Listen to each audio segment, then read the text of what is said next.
Hello students, my name is Shruti and from today we are going to start a comprehensive course on geography. So students, let's start from my introduction. हम अपने introduction से start करते हैं. As I told you, my name is Shruti Bijalwan. मेरा नाम श्रुति है and I am from Uttarakhand. मैं उत्तराखंड की रहने वाली हूँ. ठीक है, अब इस कोर्स के बारे में जान लेते हैं कि ये कोर्स आपका कैसे होगा. इससे पहले मैं आपको इस कोर्स के बारे में बता देती हूँ. अगर आप किसी भी एग्ज़ाम की प्रिपरेशन कर रहे हो, चाहे वो यूपीएससी से रिलेटेड कोई एग्ज़ाम हो, चाहे वो स्टेट पीसीएस से रिलेटेड कोई एग्ज़ाम हो, चाहे वो बैंकिंग एसएससी कोई सा भी एग्ज़ाम हो, तो सारे के सारे एग्ज़ाम्स में जो ज्योग्राफी एक ऐसा सब्जेक्ट है वो एक की रोल प्ले करता है. तो अगर आपका ज्योग्राफी थोड़ा सा भी अच्छा नहीं है या आपको ज्योग्राफी में कोई भी प्रॉब्लम आती है तो ये कोर्स आपके लिए यहाँ पर बेनिफिशियल होने वाला है. ठीक है, अब इस कोर्स के बारे में बता देती हूँ मैं आपको कि ये कोर्स कैसे होगा.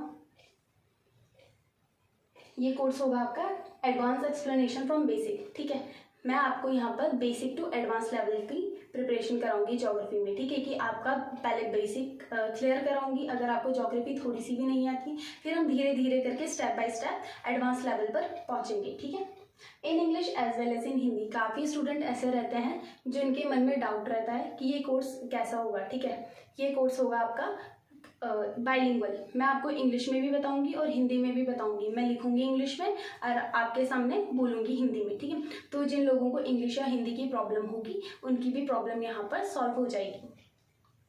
Last is topic wise test. जब भी आपका कोई भी टॉपिक कंप्लीट होगा, ठीक है, जब भी मैं आपका कोई भी यूनिट या टॉपिक या चैप्टर कंप्लीट कराऊंगी उसके बाद मैं आपका एमसीक्यू टेस्ट लूँगी. ठीक है, एमसीक्यू टेस्ट वो आपके उसी टॉपिक से रिलेटेड होंगे. ठीक है, जिसमें आपको मैं कुछ एमसीक्यू यहाँ पर बोर्ड पे लिख के दूंगी. उसके बाद आप उन एमसीक्यू को सॉल्व करना, खुद से सॉल्व करना. ठीक है, उसका आंसर निकालना, फाइंड आउट करना. फिर उसके बाद हम नेक्स्ट डे उस एमसीक्यू का क्या करेंगे, एक्सप्लेनेशन देखेंगे. तो ये इस कोर्स के बारे में मैंने आपको बता दिया कि ये कोर्स आपका कैसे होने वाला है. ठीक है, अब हम यहाँ पर पढ़ेंगे कि इस कोर्स में मैं आपको क्या पढ़ाऊंगी. तो सबसे पहले मैं आपको अभी स्टार्टिंग में सिर्फ आपकी पहली यूनिट बता देती हूँ कि स्टार्टिंग हम इस कोर्स की कैसे करने वाले हैं.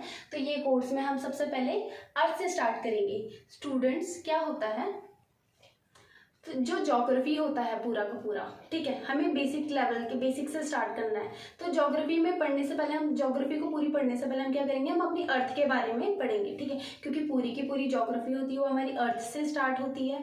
तो क्यों ना हम सबसे पहले अर्थ को ही पढ़ें.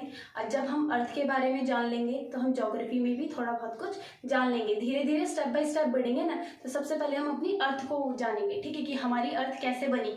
ठीक है, तो सबसे पहला हमारा जो टॉपिक आएगा इस कोर्स में तो वो आएगा origin and the evolution of the earth.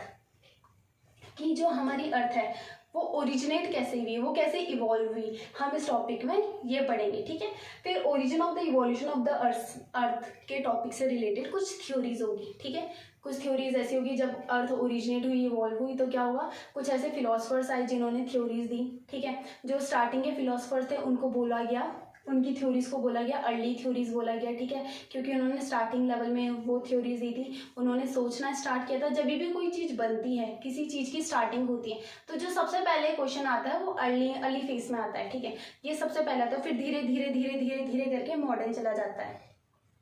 ठीक है, तो अर्ली थ्योरीज आई. अर्ली थ्योरीज में बहुत सारे फिलोसफर्स थे, उन्होंने अपनी अपनी थ्योरीज दी अर्थ के ओरिजिनेशन से रिलेटेड. फिर उन थ्योरीज का भी कुछ काउंटर आर्ग्यूमेंट किया. जब किसी ने उन थ्योरीज का काउंटर आर्ग्यूमेंट किया तो उनको भी उनका काउंटर आर्ग्यूमेंट का प्रूफ देना पड़ेगा.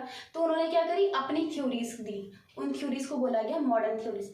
मॉडर्न थ्योरीज में हम बहुत सारी थ्योरीज पढ़ेंगे. ठीक है, फिर हम पढ़ेंगे हमारा जो सेकंड टॉपिक होगा वो होगा स्टार का फॉर्मेशन, कि स्टार कैसे बने. हम कई बार छत से आसमान में देखते हैं, गर्मियों के टाइम पर हम आसमान, वैसे सर्दियों के टाइम पे भी देखते हैं पर मोस्टली बादल रहते हैं. पर हम मोस्टली अभी गर्मियाँ चल रही हैं, हम तो छत से देखते हैं आसमान में, तो जो स्टार्स रहते हैं वो टिमटिमाते रहते हैं. ये स्टार टिमटिमाते क्यों हैं, ठीक है, क्या रीज़न है इनके पीछे, टिमटिमाने के पीछे क्या रीज़न है. ठीक है, ये स्टार फॉर्मेट कैसे हुए, इनका फॉर्मेशन कैसे हुआ इन स्टार्स का, हम ये सब यहाँ पढ़ेंगे. ठीक है, हमारे दिमाग में हमेशा क्वेश्चन रहता है कि यार ये जो स्टार्स है इनका फॉर्मेशन कैसे हुआ होगा, कैसे ये स्टार्स आसमान में हैं.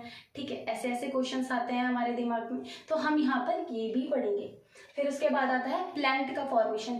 प्लैनेट कैसे फॉर्मेट हुए. ठीक है, फॉर्मेशन कैसे हुआ प्लैनेट का. ठीक है, हम ये भी पढ़ेंगे. सोलर सिस्टम, हम अपने सोलर सिस्टम के बारे में भी पढ़ेंगे। जब हम ये सब पढ़ लेंगे, इवोल्यूशन ऑफ द अर्थ के बारे में सब कुछ पढ़ लेंगे, तो हम बेसिक लेवल की थोड़ी सी 1% नॉलेज को गेन कर लेंगे और धीरे धीरे स्टेप बाय स्टेप करके हम अपने कोर्स की स्टार्टिंग कर देंगे, ठीक है। और ऐसे में आपका बेसिक लेवल क्लियर हो जाएगा।